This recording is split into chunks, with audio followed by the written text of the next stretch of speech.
กายของเราก็เป็นอีกส่วนหนึ่งของจิตจิตก็เป็นส่วนหนึ่งของกายกายเปรียบเสมือนท่อนไม้ที่มันแห้งกายไม่มีวิญญาณกายนั้นเปรียบเสมือนท่อนเหล็กที่ปราศจากความรู้สึกแต่จิตเนี่ยไปอาศัยกายจิตเนี่ยไปปรุงแต่งกาย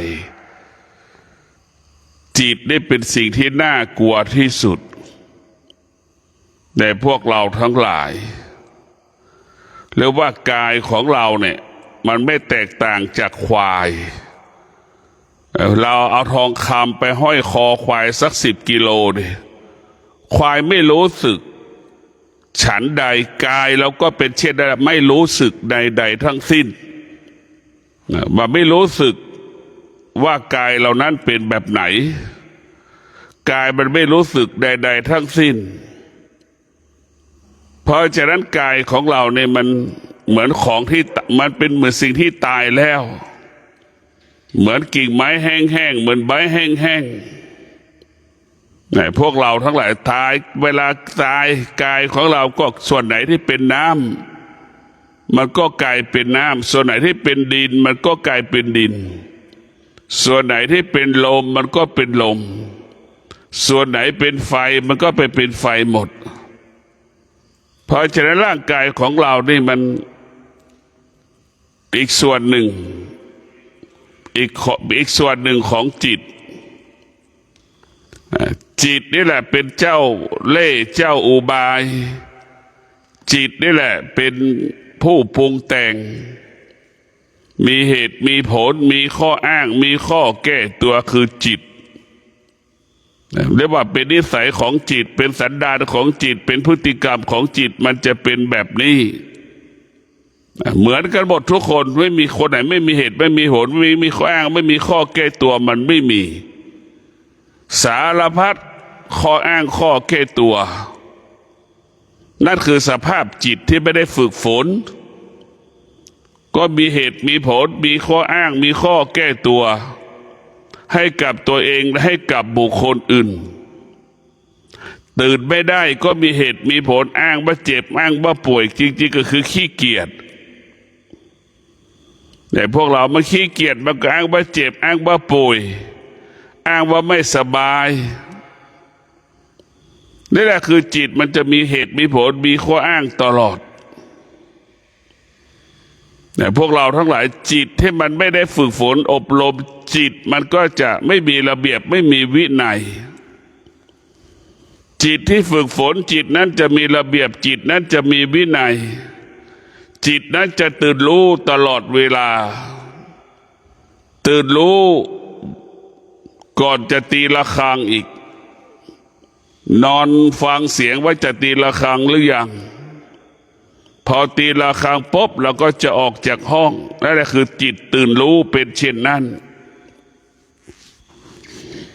จิตที่มันไม่ได้ตื่นรู้มันก็นอนเปิดไหว้พระสวดมนต์บูชาพระรัตนตรัยเสร็จก็ยังไม่ออกจากห้องหรือสวดมนต์เป็นครึ่งแล้วถึงจะออกจากห้องนี่แหละคือจิตที่มันไม่ได้ตื่นรู้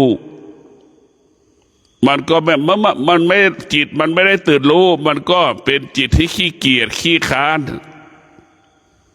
ขี้เกียจขี้ค้านแล้วก็สร้างเหตุสร้างผลมีมาข้ออ้างมาข้อแก้ตัวพวกเราต้องพิจารณาสิ่งเหล่านี้มันเป็นความจริงเรียกว่ามันเป็นความจริงของพวกเราทุกคนที่ต้องพิจารณาชีวิตของเราพวกเราทั้งหลายชีวิตของเรามันต้องฝึกฝนจิตอบรมจิตเราจะสังเกตได้ว่าเราจิตของเรานี่มันเล่ร่อนไปเรื่อยเปื่อยมันเหมือนนกบินไปในทิศทั้งสี่ไม่มีจุดหมาย จิตที่ไม่ได้ฝึกมันเป็นจิตที่เหมือนนกบินอ่ะมันจะบินไปทางไหนมันก็บินมันก็บินวกไปวนมาวกบินกลางอากาศเหมือนสัตว์อยู่ในป่าวกไปวนมานั่นแหละนั่นคือจิตเหมือนแมลงวันบินว่อนไปเรื่อยเปื่อยเหมือนอีแรงเหมือนอีกานั่นคือจิตของเราจะเป็นเช่นนั้นเพราะจิตของเราไม่ได้รับการฝึกฝนจิตเราจึงไม่มีค่าคนที่จะมีค่าก็คือจิตที่ฝึกฝนอบรมจิตคนนั้นจะมีค่าถ้าเราไม่ได้รับการฝึกฝนอบรมจิตเราจะไม่มีค่า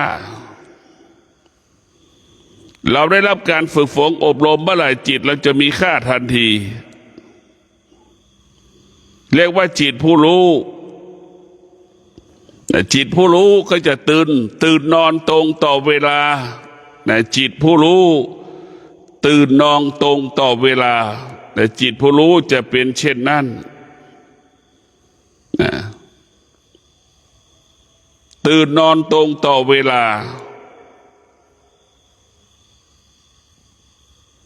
ชีวิตที่เรามีจิตของเราที่มันมีจิตผู้รู้ทุกอย่างมันจะมีระเบียบมันจะรู้จักตนเองถึงเวลาตื่นถึงเวลาสวดมนต์ถึงเวลาเดินจงกรมถึงเวลานั่งสมาธิถึงเวลาทำความสะอาดถึงเวลากินข้าวถึงเวลาพักผ่อนเนี่ยมันจะรู้ของบ้านพวกเราเรียกว่าจิตที่ฝึกฝนจิตนั้นจะตรงต่อเวลาตื่นนอนมีระเบียบมีวินัยที่กำหนดไว้ทุกอย่างทุกประการจิตที่ฝึกฝนกับจิตไม่ได้ฝึกฝนก็ย่อมแตกต่างกันจิตที่เราฝึกฝนเรียกว่าจิตเรียกว่าจิตผู้รู้จิตไม่ได้ฝึกฝนเรียกว่าจิตผู้ไม่รู้จิตผู้รู้กับจิตผู้ไม่รู้ก็ย่อมแตกต่างกัน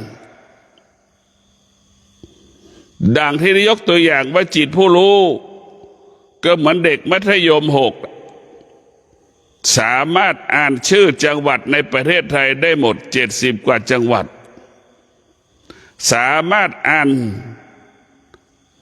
รายชื่ออำเภอแต่ละอำเภอในทั่วประเทศไทยได้หมดทุกอำเภออ่านรายชื่อตำบลทุกตำบลได้หมดทั่วประเทศไทยนั่นคือจิตผู้รู้ส่วนจิตของผู้ไม่รู้อ่านหนังสือไม่ออกรถจะไปเชียงรายก็ไม่รู้จะไปลำพูนก็ไม่รู้จะไปยโสธร101อุดรอุบลขอนแก่นก็ยังไม่รู้เลยเนี่ยมันแตกต่างกันเพราะฉะนั้นจิตผู้รู้ก็จะรู้เหมือนเด็กมัธยมอ่านหนังสือนั่นแหละอ่านได้หมดส่วนคนไม่รู้ก็เหมือนคนอ่านหนังสือไม่ออก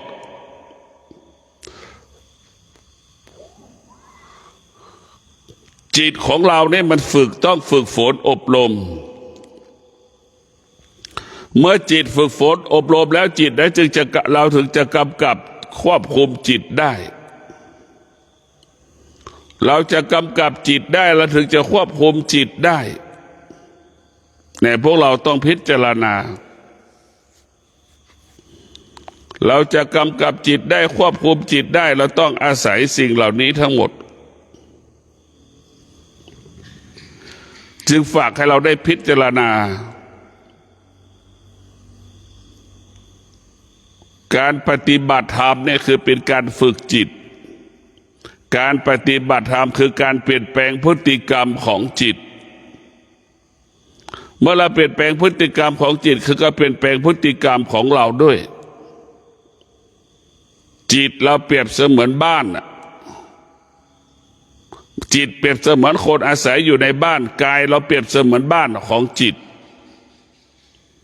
ในพวกเราทั้งหลายกายต้องสะอาด กายของเราต้องสะอาดก็ประกอบไปด้วยศีลสมาธิปัญญาคนอยู่ก็ต้องประกอบไปด้วยศีลสมาธิปัญญาอยู่แล้วมีความสุขอยู่แล้วมั่นคงอยู่แล้วเจริญรุ่งเรืองงอกงามก็เพราะเจ้าของบ้านก็ต้องมีศีลสมาธิปัญญาบ้านหลังนั้นก็ต้องประกอบไปด้วยศีลสมาธิปัญญาบ้านต้องสะอาดคำว่าสะอาดก็คือศีลสมาธิปัญญาคนอยู่บ้านถึงจะมีความสุขบ้านสกปรกคนอยู่สกปรกมันก็ไม่น่าอยู่บ้านก็ไม่มีศีลสมาธิปัญญาคนอยู่บ้านก็เป็นขี้เมาไม่มีศีลไม่มีสมาธิไม่มีปัญญาเนี่ยมันก็เป็นบ้านที่ไม่น่าอยู่ร่างกายเราเปรียบเสมือนบ้านจิตเราเหมือนคนอยู่อาศัยอยู่ในบ้านนั่นแหละแต่เราพิจารณาดู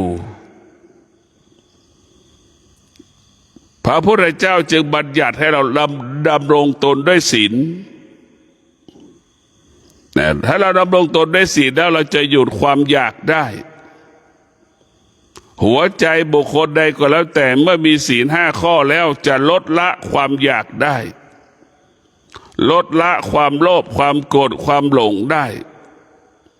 ถึงแม้มันจะมีก็มีน้อยถึงแม้มันจะเกิดมันก็เกิดน้อยในพวกเราทั้งหลาย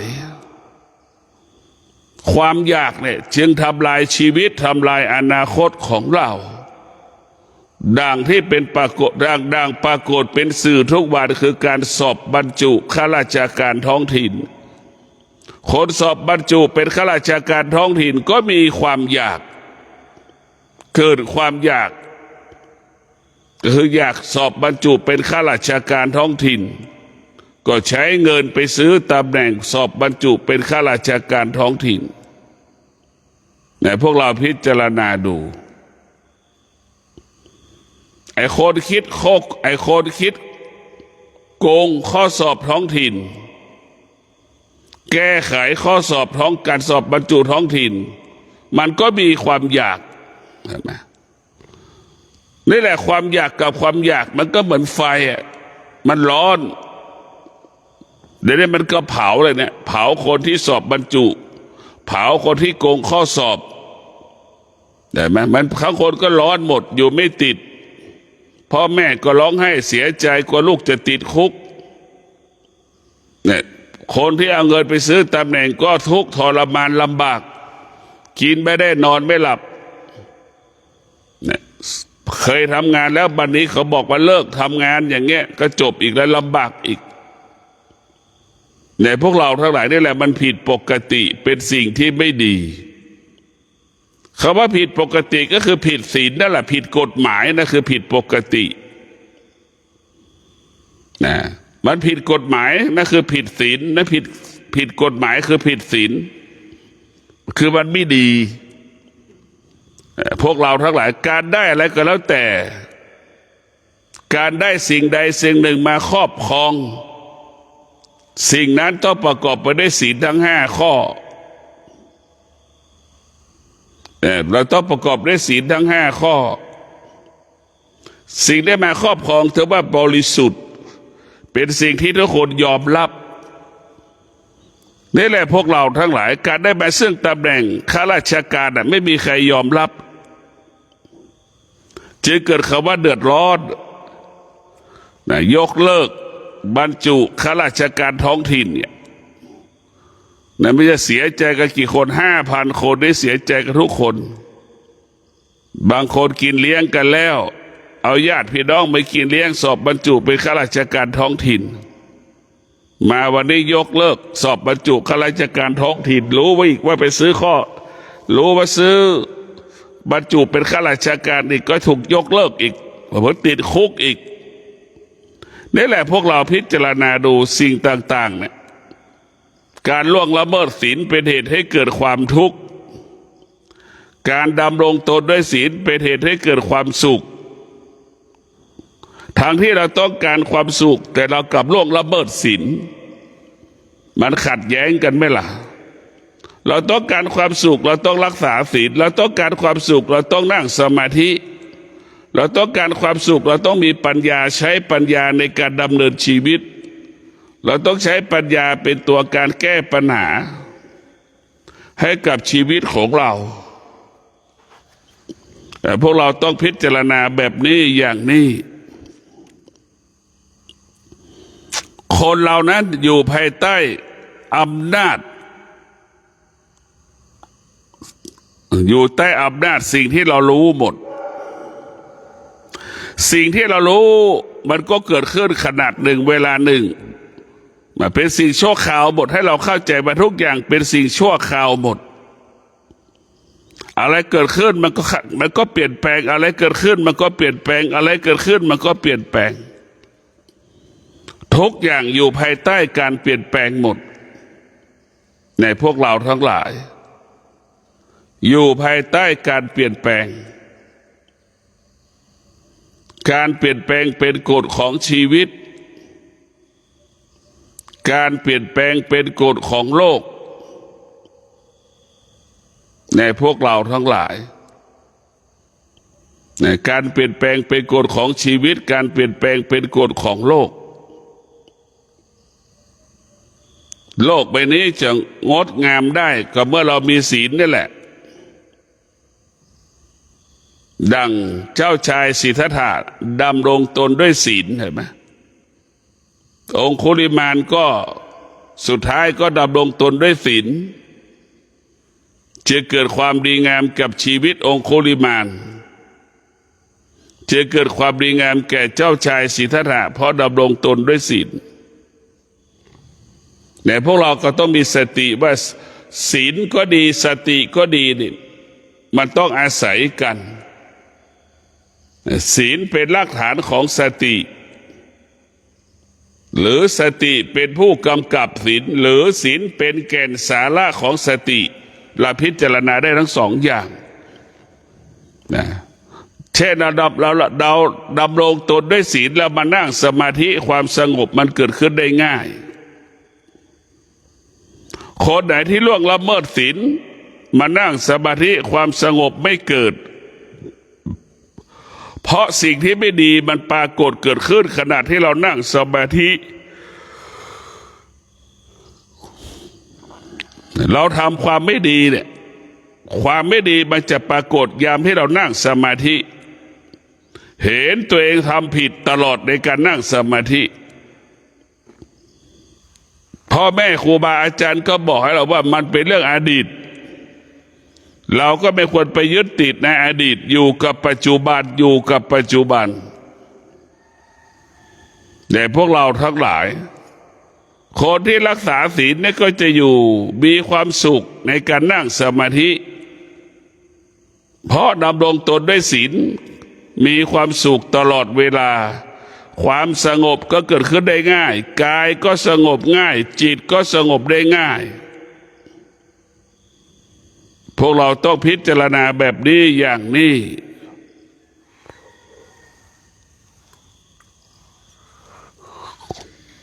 เมื่อเรารักษาศีลแล้วนี่พวกเราทั้งหลายสติมันก็บอกให้เราเลยอบรมเรา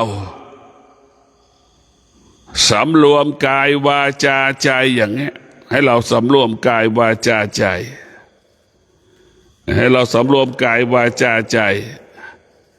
ให้เป็นแบบนี้ให้เป็นอย่างนี้พวกเราต้องพิจารณาเพราะฉะนั้นคนที่รักษาศีลกับคนที่ไม่รักษาศีลย่อมแตกต่างกันคนที่รักษาศีลก็จะมีสติมากคนที่ล่วงละเมิดศีลมีสติน้อยในพวกเราทั้งหลายก็มีคนอีกจำนวนมากเข้าพรรษาก็ไม่รู้สึกใดๆว่าเป็นบุญเป็นกุศลจะออกพรรษาก็ไม่รู้ค่าวันสำคัญของศาสนาก็ไม่รู้ค่าไม่รู้ค่าเลยก็เลยไม่ไปไม่เข้าวัดเลยมีคนจำนวนหนึ่งไม่เข้าวัดเป็นเพียงวัดนั้นก็เป็นแค่เครื่อง เป็นเพียงแค่เครื่องมืออำนวยความสะดวกในการสร้างความดีเท่านั้นวัดที่แท้จริงก็หมายถึงข้อที่ชาวโลกควรปฏิบัตินั่นคือคำว่าวัดของพระพุทธเจ้าวัดหมายถึงข้อที่มวลมนุษย์โลกพึงปฏิบัติแล้วเกิดความสงบสุขวัดหมายถึงข้อปฏิบัติที่ชาวโลกพึงปฏิบัติต่อกันและกันก็คงหมายถึงศีลนั่นแหละในวัดหมายถึงข้อปฏิบัติเช่นวัดดอนจานเนี่ยก็เป็นแค่เครื่องมืออำนวยความสะดวกเลี้ยงเด็กกำพร้าเป็นสถานที่อำนวยความสะดวกให้โยมทำบุญให้มันเป็นประโยชน์เกิดประโยชน์เท่านั้นวัดจริงๆก็หมายถึงข้อปฏิบัติที่ชาวโลกพึงปฏิบัติต่อกันเช่นชาวโลกทุกคนต้องดำรงตนด้วยศีล 5อย่างเงี้ยนี่แหละข้อที่พึงปฏิบัติมันเป็นแบบนี้ทุกวันนี้เราไปติดวัดไปอาศัยวัดเข้าใจว่าวัดนอนจัดวัดสารพัดวัดที่มันเกิดขึ้นในประเทศไทยเนี่ยแต่วัดที่แท้จริงคือข้อที่เราพึงปฏิบัติให้เราเข้าใจอย่างนี้เนี่ยเราพึงปฏิบัติเช่นสามีจะปฏิบัติต่อภรรยาจะพึงปฏิบัติต่อสามีอันนี้แหละคือวัดข้อพึงปฏิบัติลูกพึงปฏิบัติต่อแม่นั่นคือวัดแม่พึงปฏิบัติต่อลูกนั่นคือวัดสามีพึงปฏิบัติต่อภรรยาพึงปฏิบัติต่อสามีนั่นแหละคือวัดที่ควรปฏิบัติแล้วเกิดความสุขปฏิบัติแล้วมีความสุขนี่เราเรียกว่าวัดมันเป็นข้อที่เราพึงปฏิบัติเมื่อเราปฏิบัติได้ความสงบมันก็เกิดแต่ส่วนมากเราไม่ได้ปฏิบัติพวกเราทั้งหลายเราต้องพิจารณาสิ่งที่พระพุทธเจ้าสอนอยู่ตลอดเวลาสิ่งพุทธเจ้าสอนนี่ให้เราละอะไรก็ละทุกอย่างที่เรารู้ถ้าเราละแล้วเรารู้แล้วเราไม่ละนั่นเป็นทุกข์ทั้งสิ้นพุทธเจ้าสอนให้เรารู้ทุกอย่างละทุกอย่างละอารมณ์ละความรู้สึกละความนึกคิด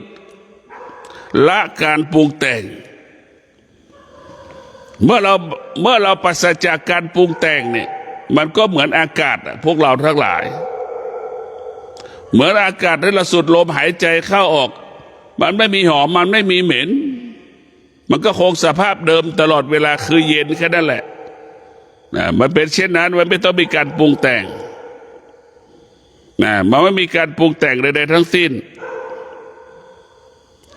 พระพุทธเจ้าสอนให้เราละอารมณ์ละความรู้สึกเป็นหลักอารมณ์ก็ดีความรู้สึกก็ดีเนี่ยมันเป็นเหตุให้เราเกิดความทุกข์ทั้งสิ้นทำให้เราเกิดปัญหาทั้งสิ้นในพวกเราสิ่งที่เราเข้าไปยึดติดเป็นทุกข์ตลอดเวลาในพวกเราสิ่งที่เราเข้าไปยึดติดเป็นทุกข์ตลอดเวลาอะไรก็แล้วแต่ที่เราไปยึดติดเป็นทุกข์ทั้งสิ้นหากเราไม่ยึดติดเราก็จะไม่เป็นทุกข์ดังคนจำนวนมากยึดติดในความสุขยึดติดในความทุกข์ผู้ที่มีปัญญาจึงนึกว่าสุขก็เป็นไฟทุกข์ก็เป็นไฟ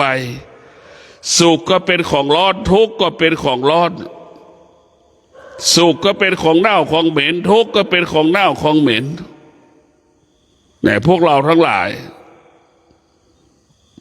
สุขมันก็เปลี่ยนแปลงทุกข์มันก็เปลี่ยนแปลงมันก็เป็นไฟตัวนี้ที่มันเปลี่ยนแปลงมันเผาเราเพราะเราไปยึดติดมันอะไรที่มันเปลี่ยนแปลงมันเป็นของร้อนทั้งสิ้นเราไปยึดติดสิ่งที่มันเปลี่ยนแปลงเมื่อไหร่ก็เป็นทุกข์ทันทีเราต้องพิจารณาชีวิตมนุษย์เนี่ยปกติมนุษย์ไม่ต้องการความทุกข์แต่มนุษย์ก็อยู่กับความทุกข์ทุกวัน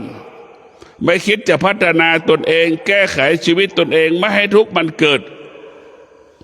ไม่เคยสนใจใส่ใจคำว่าความทุกข์ สนใจใส่ใจแต่ว่าความสุข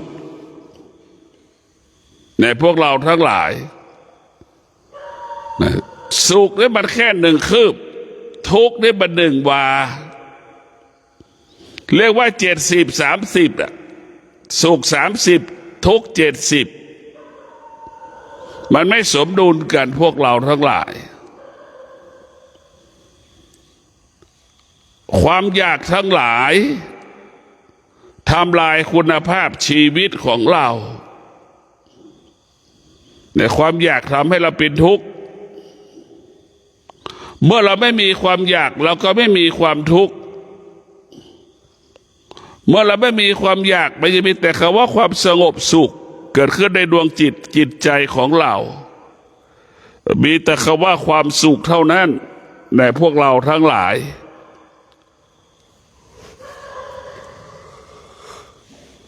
ชีวิตของเราเนี่ยมันประกอบไปด้วยความโลภความโกรธความหลงความอยากทั้งสิ้นความโลภความโกรธความหลงความอยากเนี่ยมันเป็นของที่เน่าเป็นของที่เหม็นเนี่ยพวกเราต้องพยายามละมาให้หมดละอะไรละความอยากที่มันปรากฏเกิดขึ้นกับชีวิตของเรานี่สำคัญที่สุดความอยากมันมีอยู่ในตัวคนทุกๆคนมันไม่มีใครที่ไม่มีความอยากมันเป็นปกติแล้วมันเป็นสมบัติมันเป็นสมบัติของกายมันเป็นเหตุให้เกิดความทุกข์ที่กายกับจิตเราต้องพิจารณาความทุกข์ทั้งหลายมันเกิดจากความอยากทั้งสิ้นทุกวันถ้าเราไม่มีความอยากความทุกข์ก็ไม่เกิดนะ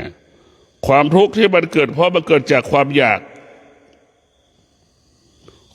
มันจึงไปถึงให้เราเกิดความทุกข์มันก็วกไปวนมาทุกวันเดี๋ยวสุขเดี๋ยวทุกข์เห็นไหมตลอดการเวลาทุกข์ทั้งหลายก็เกิดจากนี้แหละสุขทั้งหลายก็เกิดจากความอยากเห็นไหมมันเกิดที่เดียวกันหมดมันเกิดจากสิ่งเดียวกันทุกข์ก็เกิดจากสิ่งเดียวกันทุกข์สุขก็เกิดที่เดียวกันไหนพวกเราต้องพิจารณาสุขก็เกิดที่เดียวกัน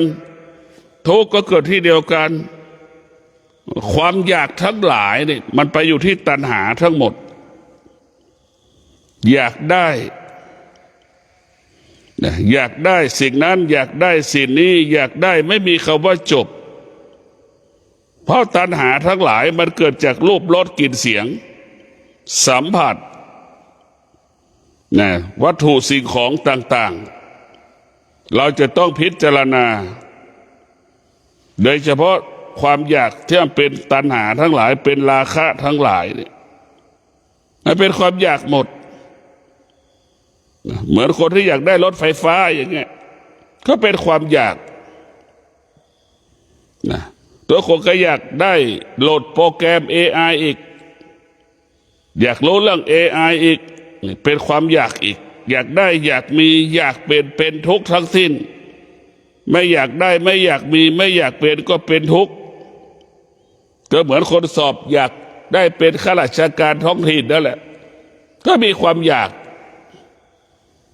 พวกเราทั้งหลายจะต้องพิจารณาพวกเราต้องพิจารณาอยู่ตลอดเวลาเราจะต้องเข้าใจมันให้ได้สิ่งที่เราจะเข้าใจก็คือตัวปัญญานี่แหละสติกับปัญญาจะลดความทุกข์ลดความอยากสติปัญญาเนี่ยมันเหมือนสารส้มที่จะกำจัดความอยากเหมือนน้ำที่มันขุ่นๆสติปัญญาเปรียบเสมือนน้ำยาล้างห้องน้ำความโลภความโกรธความหลงความอยากเปรียบเสมือนคราบที่มันเปื้อนห้องน้ำเราเอาสติปัญญาเอาน้ำยาล้างห้องน้ำไปราดมันจะหลุดหมดเลย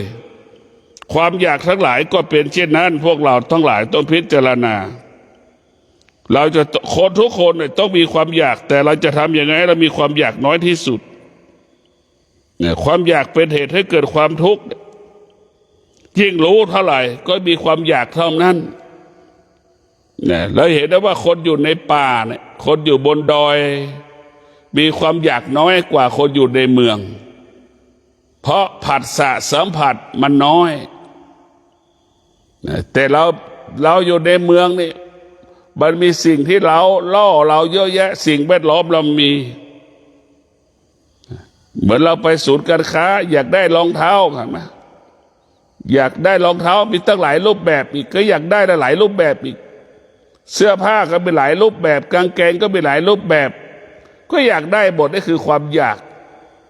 มันจึงเปลี่ยนกับปากเปลี่ยนแปลงตลอดเวลาในพวกเราต้องพิจารณาตลอดเวลาว่าความอยากทั้งหลายเนี่ยมันเป็นเหตุให้เราเกิดความทุกข์ทั้งสิ้นนะชีวิตของเราต้องพิจารณาอยู่ตลอดเวลาชีวิตของเรานั้นถ้าไม่มีความอยากและความสงบมันถึงจะเกิดขึ้นได้ง่ายถ้ามีความอยากเมื่อไหร่ความว่าสงบมันจะไม่เกิดเพราะความอยากเป็นศัตรูของความสงบเนี่ยความอยากมันเป็นศัตรูมันรบกวนเราตลอดเนี่ยมันรบกวนเราตลอดเวลาที่เราไม่สุขเพราะอะไรก็เพราะความอยากเนี่ยมันไม่จบเหมือนเราหิวข้าวใช่ไหมหิวข้าวแล้วก็กินข้าวแล้วอร่อยดีพอท้องเริ่มอิ่มแล้วก็จะเกิดอาการไม่บอกว่าอาหารไม่รสชาติไม่ดีอีกแล้วนั่นแหละความอยากมันเกิดขึ้นแล้วมันเป็นเหตุให้เราเกิดความทุกข์ตลอดนะเราจะต้องทุกข์ตลอดเวลาไม่มีใครอยากแล้วไม่ทุกข์ไม่มีเพราะความอยากมันเปลี่ยนแปลงนะความอยากมันเปลี่ยนแปลงตลอดการเวลาเหมือนแม่ชีก็อยากได้อยากมีความอยากดังแม่ชีนะสามเณรก็มีความอยากดังสามเณรพระภิกษุสงฆ์ก็มีความอยากดังพระภิกษุสงฆ์ผู้เป็นพ่อเป็นแม่ก็มีความอยากดังผู้เป็นแม่นายจ้างลูกจ้างก็มีความอยากเหมือนดังนายจ้างลูกจ้างเหมือนกันในพวกเราทั้งหลายเราต้องเข้าใจความจริงความจริงมันเหมือนกันหมดความจริงเสมอเหมือนกันหมดความดีก็เสมอเหมือนกันหมดความชั่วก็เสมอเหมือนกันหมดรักษาศีลเนี่ยมันก็มีความสุขในความจริงล่วงละเมิดศีลเกิดความทุกข์เนี่ยเป็นความจริงเรียกว่าเป็นความจริงเสมอเหมือนกันหมดในพวกเรา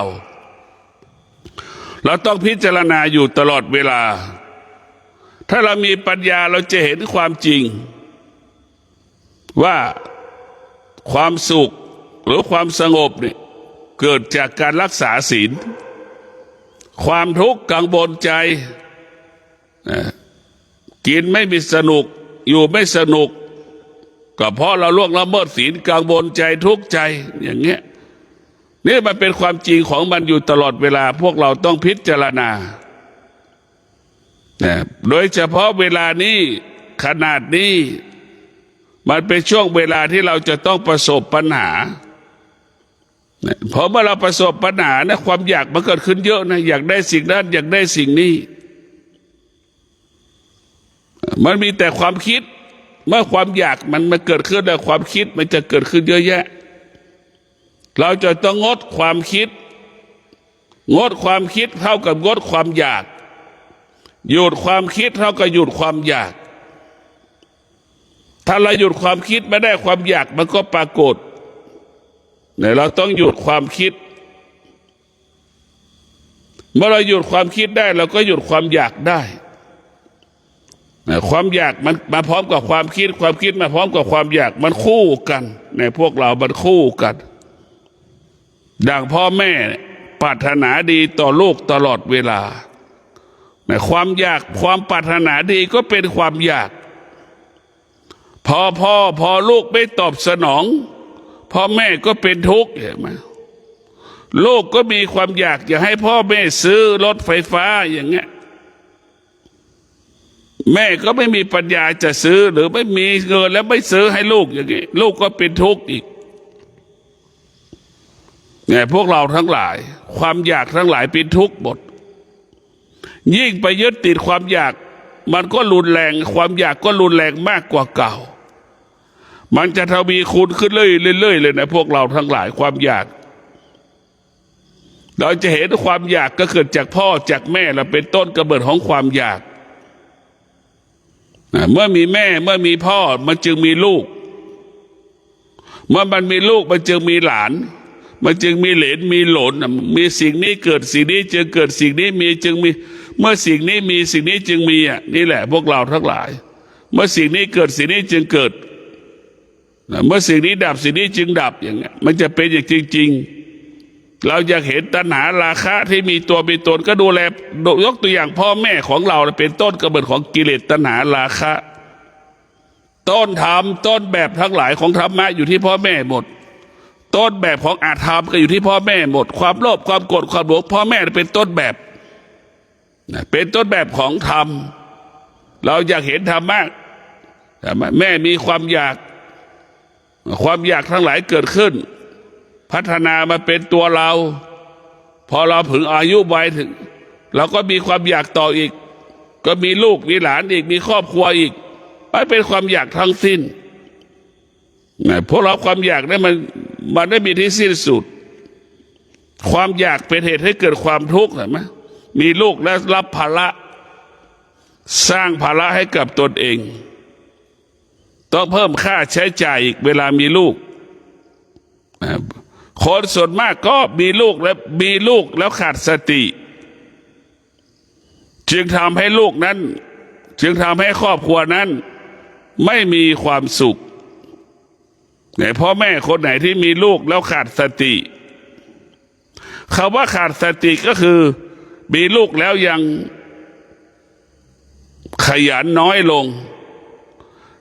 ปกติมีลูกแล้วจะต้องขยันมากกว่าเก่าปกติเราทำงาน5 ชั่วโมงเนี่ยพอมีลูกจะต้องทำงาน8 ชั่วโมงมันต้องเป็นแบบนั้นแหละพวกเราทั้งหลายเรามีลูกเราต้องทำงาน7 วันให้ได้แต่เราไม่มีลูกเราทำงานแค่5 วันก็พออย่างเงี้ยแต่พอเรามีลูกเราต้องทำงาน7 วันถึงจะพอกินเนี่ยพวกมีคนส่วนมากก่อนแต่งงานก็ตื่นเหมือนเดิมขยันเท่าเดิมทำงานเท่าเดิมพอมีลูกก็ขยันเท่าเดิมมันจะเกิดปัญหารายรับรายจ่ายเกิดขึ้นกับครอบครัวจนที่สุดก็ทะเลาะกันขัดแย้งกันท้ายสุดก็เลิกแตกแยกอย่าร้างกันกลายเป็นปัญหาของสังคมก็คือลูกไม่มีใครรับผิดชอบนะดังเช่นเด็กวัดดอนจันทร์เนี่ยก็เกิดจากปัญหาตรงนี้แหละแม่ก็ไม่รับผิดชอบลูกก็ไม่รับผิดชอบพ่อก็ไม่รับผิดชอบพี่น้องก็ไม่รับผิดชอบ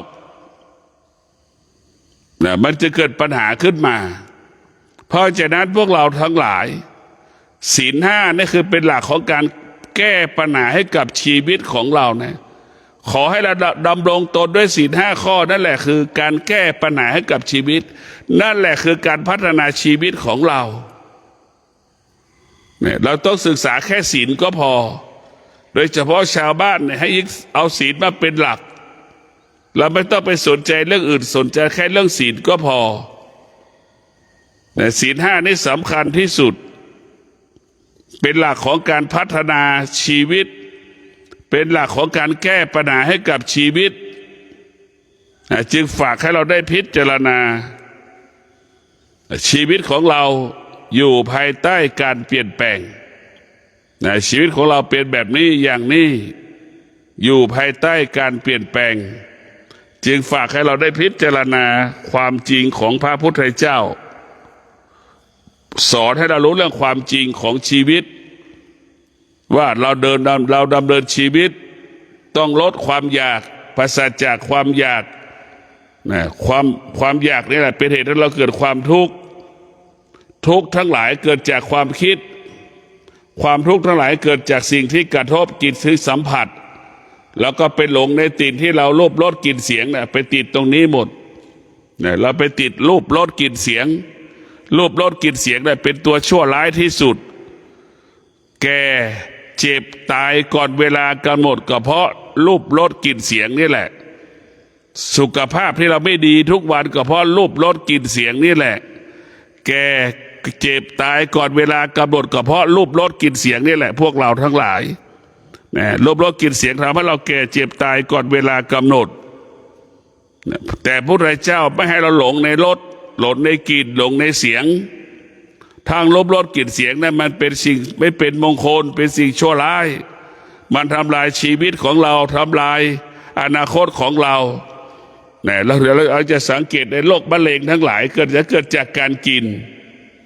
นะไปติดไปกินอะไรสิ่งที่มันเป็นรูปรสกลิ่นเสียงทั้งหมดเราไปติดตรงนี้เมื่อเราไปติดตรงนี้มันจึงทำให้เรานั้นประสบปัญหาอยู่ตลอดเวลาขอให้พวกเราได้มีสติกับการมีชีวิตอยู่แต่ละวันและมีสติที่จะรักษาศีลมีสติที่จะภาวนามีสติที่จะใช้ปัญญาพัฒนาแก้ไขชีวิตของเราสตินี่สำคัญเป็นเครื่องเตือนจิตสติเป็นเครื่องเตือนจิตถ้าจิตอาศัยสติเมื่อไหร่แล้วจิตนั้นจะงดงามเหมือนดอกไม้ได้รับแสงพระอาทิตย์เป็นอย่างนั้นแหละพวกเราจิตเราได้รับการจิตเราสติมันเตือนจิตอาศัยสติก็เหมือนต้นผักกัดในแปลงผักนั่นแหละมันจะงดงามเราจะเห็นว่าแปลงผักชาวบ้านที่ปลูกน่ะมันจะงดงามเพราะแปลงผักนั้นอุดมสมบูรณ์ด้วยดินน้ำปุ๋ยก็คือศีลสมาธิปัญญาจึงทำให้ต้นไม้นั้นงดงามคนที่จะมีงดงามได้มีความสุขได้ก็เพราะศีลสมาธิปัญญานี่แหละนำพาชีวิตเราไปสู่จุดหมายไปสู่เป้าหมายได้ฝากให้พวกเราได้ผลพิจารณามีสติรู้ละสิ่งที่รู้มีสติรู้ไม่ตามรู้มีสติรู้อยู่เหนือสิ่งที่เรารู้เนี่ยพวกเราทั้งหลายขอให้พวกเราทุกคนละสิ่งที่เรารู้ทั้งหมดสิ่งที่เรารู้มันเป็นอาธรรมเป็นอกุศลสิ่งที่รู้มันเบียดเบียนชีวิตของเราก็ขอให้พวกเราอยู่เย็นเป็นสุขเกิดความสุขเกิดความเจริญขอให้เราใช้ความอดทนในการดำเนินชีวิตเราจะต้องอยู่ภายใต้การเปลี่ยนแปลงลำบากวันนี้อีก3 วันมันก็จะเปลี่ยนแปลงให้เราเป็นความมั่งมีสีสุขมีกินมีใช้ขอให้เรามีสติขอให้เรามีสติจึงจะมีกินมีใช้เหลือกินเหลือใช้เพราะเรามีสติขอเจริญพร